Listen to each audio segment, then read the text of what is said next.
ये कहानी है कर्ट की, जिसे सबने बेकार समझा था। उसकी अपनी ही पार्टी से उसे निकाल दिया गया क्योंकि उसकी कॉम्बैट स्किल्स बहुत ही लो लेवल पर थी। पर किसी को ये नहीं पता था वो एक मास्टर है। इवन कर्ट को भी नहीं पता था उसके पास एक ट्रिपल एस रैंक एबिलिटी है। कहानी की शुरुआत में हमें बताया जाता है फेनरियर, जो एक एस रैंक मॉन्स्टर है, उसके लगातार अटैक करने की वजह से इस गाँव के लोगों ने अपनी पूरी सेविंग्स खर्च करके द फ्लेमिंग ड्रैगन फैंग नाम की पार्टी को बुलाया है, जो कर्ट की पार्टी है। हम देखते हैं कर्ट एक दीवार के पीछे छुपकर देख रहा था। तभी उसके पीछे से मॉन्स्टर आ जाता है। लीडर बेंडाना से उसे ट्रैप करने के लिए कहता है। बेंडाना उसे ट्रैप करती है, पर मॉन्स्टर उसे दीवार पे फेंक देता है, जिस वजह से उसे बहुत चोट लगती है। पर हीलर उसे हील कर देती है और उनका लीडर एक बहुत ही खतरनाक अटैक के साथ उस मॉन्स्टर को खत्म कर देता है। अगले सीन में हम देखते हैं वो सभी बैठकर खाना खा रहे होते हैं। लीडर को खाना पसंद नहीं आता, इसलिए वो उसे फेंक देता है। तभी कर्ट वहाँ पर आकर उस जगह को साफ करता है और लीडर उसे दूसरा खाना बनाने के लिए कहता है। तो बेंडाना कर्ट को बताती है कि खाना सबके लिए बनाना, क्योंकि आज तुम्हारा लास्ट दिन है पार्टी में। कर्ट हैरान होकर पूछता है क्या मुझसे कोई गलती हो गई है, जिसपे सब उसे बताते हैं कि अगर हमें ताकतवर होना है तो कमजोरों को निकालना होगा। कर्ट के पास जाने के लिए कोई जगह नहीं थी।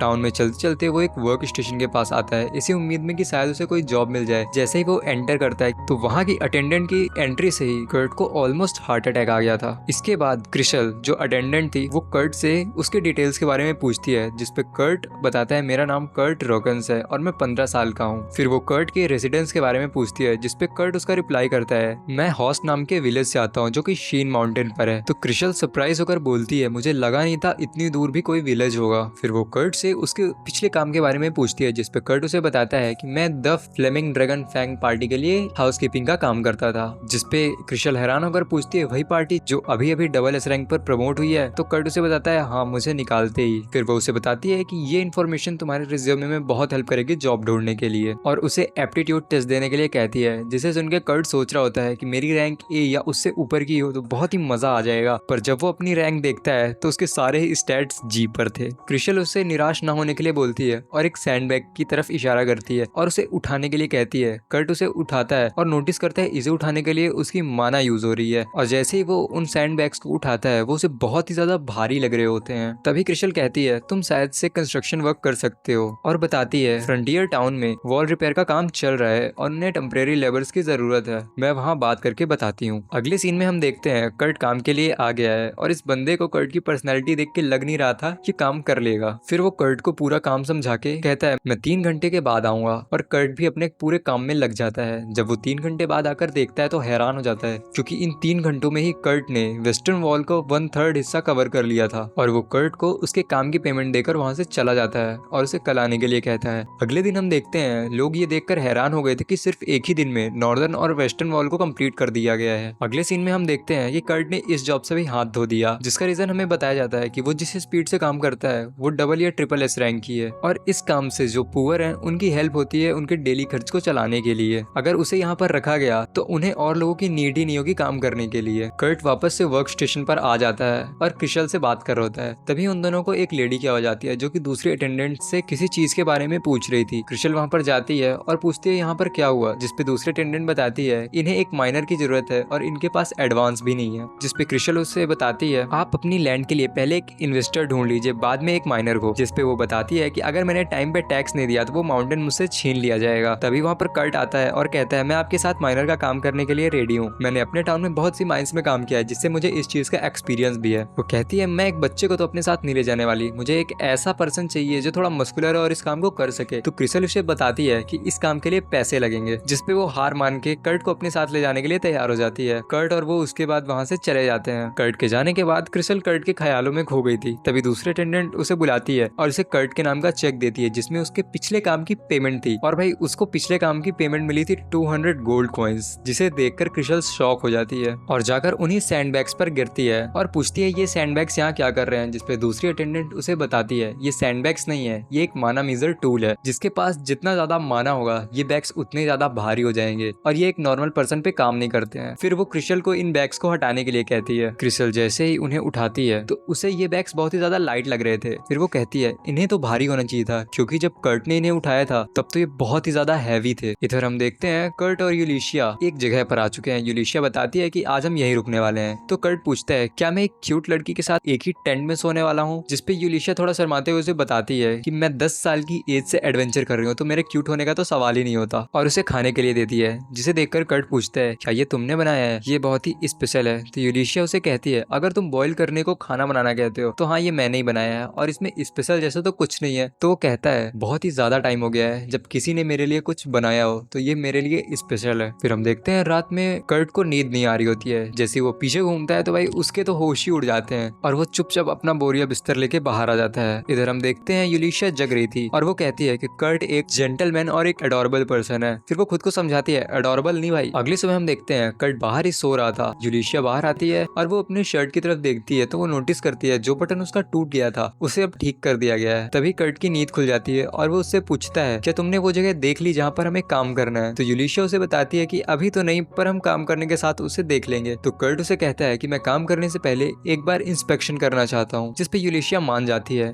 इसके बाद वो एक जगह पर जाता है और एक पत्थर को यूलिशिया को दिखाते हुए उस पे एक हैमर मारता है, जिससे वो पत्थर टूट जाता है और उस पत्थर के अंदर क्रिस्टल्स होते हैं, जिसे देखकर यूलिशिया शॉक हो जाती है। कुछ देर बाद कर्ट बहुत सारे ऐसे क्रिस्टल्स कलेक्ट कर लेता है और उसे बताता है ये अभी इतने महंगे नहीं है, इन्हें मैजिक क्रिस्टल में कन्वर्ट करना होगा। जिसपे यूलिशिया बताती है हाँ मैजिक क्रिस्टल में कन्वर्ट करने के लिए कम से कम 1 या 2 घंटे का टाइम लगेगा। और इधर हम देखते हैं भाई कर्ट ने अपने हाथ से उसे मैजिक क्रिस्टल में कन्वर्ट कर दिया है, जिसे देखकर यूलिशिया फिर से शॉक हो जाती है। और इधर कर्ट सोच रहा होता है कि अगर 1 या 2 घंटे में वो एक क्रिस्टल को मैजिक क्रिस्टल में कन्वर्ट कर रहे हैं तो उसकी क्वालिटी बहुत ही ज्यादा अच्छी होगी। आगे हम देखते हैं यूलिशिया उन क्रिस्टल्स को बेचने के लिए टाउन में आ चुकी है। वो अपनी एक फ्रेंड के पास इन क्रिस्टल को बेचने के लिए आती है। पहली नजर में तो उसकी फ्रेंड बोलती है ये इतने महंगे नहीं है, पर थोड़ा गौर से देखने पर वो कुछ नोटिस करती है और अंदर जाती है। फिर वो बाहर आकर बताती है मैं इसके तुम्हें 10 गोल्ड कॉइन्स दूंगी। जिस पर यूलिशिया शॉक हो जाती है और पूछती है 10 गोल्ड कॉइन्स। फिर उसकी फ्रेंड बताती है ये भले ही देखने में एक नॉर्मल मैजिक क्रिस्टल लग रहा हो, लेकिन इसे जिस तरह से बाइंड किया गया है, इसने जिस तरह से अपने अंदर माना को होल्ड किया है, ये बहुत ही पॉलिश्ड है,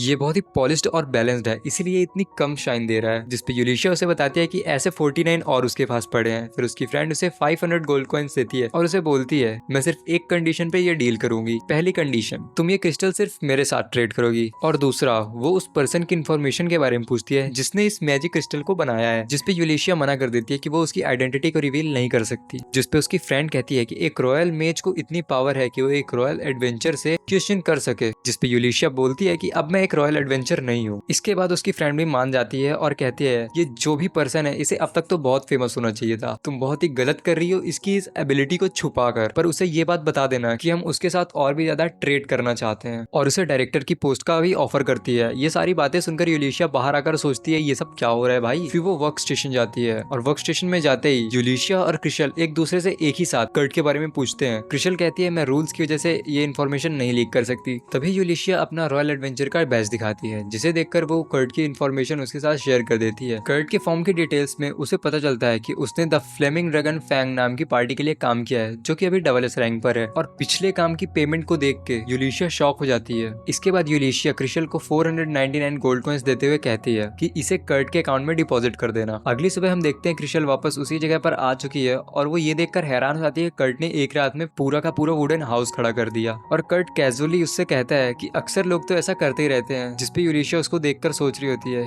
ये एक नॉर्मल पीपल के बस की बात तो नहीं है।